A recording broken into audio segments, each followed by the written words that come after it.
ইন্নাল্লাহা নিশ্চয়ই অবশ্যই আমার আল্লাহ ওয়া এবং মালাইকাতাহু তার ফেরেশতাগণ নিশ্চয় আল্লাহ এবং তার ফেরেশতারা ইউসাল্লুনা আলান নবী নবীর উপরে সালাত সালাম করে।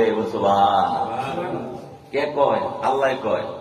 নিশ্চয় আল্লাহ এবং তার ফেরেশতাগণ সহ নবীর উপরে সালাত সালাম করে। সুবহানাল্লাহ। আল্লাহ নামাজ আছে? আল্লাহ নামাজ পড়ে নাকি? আমার আল্লাহ নামাজ নাই, রোজা নাই, হজ নাই, যাকাত নাই, কোন ইবাদত নাই, কারণ তিনি হলেন আমাদের রব, আমাদের স্রষ্টা। কিন্তু বলেছেন তোমরা নামাজ পড়ো, এই কারণে নামাজ হয়েছে ফরজ। ঠিক না? আল্লাহ পড়ে না, কিন্তু কয় বেটা তুই পড়, এই জন্য নামাজ ফরজ, আল্লাহর হুকুম ওয়ার্ডার। সম্মানিত ভাইয়েরা, আমার আল্লাহ নামাজ নাই, রোজা নাই, হজ নাই, যাকাত নাই, কিন্তু যে কাজটা আল্লাহ আগে নিজে করে এবং তার ফেরেশতারাও করে, শুধু এখানে শেষ নয়, আপনাকে আমাকে ডাক দিয়া বলে ইয়া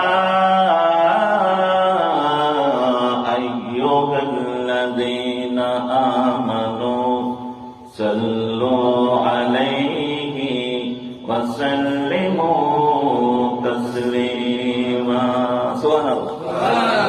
আল্লাহ ডাক দিয়া কয় ইয়া আইয়ুহাল্লাযীনা আমানু। ইয়া মানে কি? ও হে, ওগো, শুনছ? হ্যালো ঈমানদারেরা, মুমিনেরা, আমি যেমনি ভাবে পড়ি, আমার ফেরেশতারা যেমনি পড়ে, তোমরাও আমার নবীর উপরে দরুদ ও সালাম পাঠাও। সুবহানাল্লাহ। কেমনে পাঠাইবা? তাসলিমা। এখানে আল্লাহ তাসলিম শব্দ ব্যবহার করলেন, মানে কি?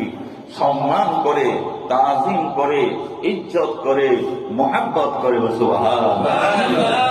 এই জন্য আমরা মিলাদে দাঁড়াইয়া নবীকে সম্মান করি, তাজিম করি। ঠিক না? অনেক আছে এটা নিয়ে বেদাত ফতোয়া দেয়। বেদাত মানে দাঁত নাই। সম্মানিত ভাইয়েরা, এই যে ছোট ছোট বাচ্চারা যারা স্কুলে, মক্তবে, মাদ্রাসায় পড়ে, যখন ক্লাসে মাস্টার থাকে না, ছাত্ররা দুষ্টামি করে, ফাইজলামি করে। যখন ক্লাসে মাস্টার প্রবেশ করে, মাস্টার হিন্দু হোক বা মুসলমান হোক, ছাত্ররা কি বসে থাকে না দাঁড়ায় যায়? দাঁড়ায় যায়। দাঁড়ায়া মাস্টারকে সম্মান করে, শ্রদ্ধা করে এবং সালাম দেয়। আসসালামু আলাইকুম স্যার। দেয় কি দেয় না? দেয়। তাহলে হিন্দু মাস্টারে সালাম দিলে ফতুয়া হয় না। দেখি না? এই যে ডিসেম্বর মাস চলছে এবং ফেব্রুয়ারি মাস আসলে দেখবেন প্রত্যেক স্কুল, কলেজ, ইউনিভার্সিটি, মাদ্রাসার মক্তবে এই ট্রেনিং দেওয়া হয়। এই যে আমাদের গাওয়া হয়, সালাম সালাম হাজার সালাম সকল শহীদ স্মরণে আমার হৃদয় গেয়ে যেতে চায় তাদের স্মৃতির স্মরণে। আছে নাই? এটা বইয়ে বইয়ে পড়ে নাকি? এটা বসে পড়ে? দাঁড়ায় পড়ে। দাঁড়ায় পড়ে। আমি এটাই বুঝাতে চাই যে ওখানে আমাদের বেদাত নাই। হিন্দু মাস্টারে সালাম দিলে দাঁড়ায় বেদাত নাই। আর নবীকে একটু তাজিম করে আমরা শ্রদ্ধা সম্মান জানাইলে অনেকে আছে বেদাত ফতোয়া দেয় কি দেয় না? এই যে বলছিলাম তাদের সমস্যা হলো এই জায়গায়। কোন জায়গায়? অন্তরের সমস্যা।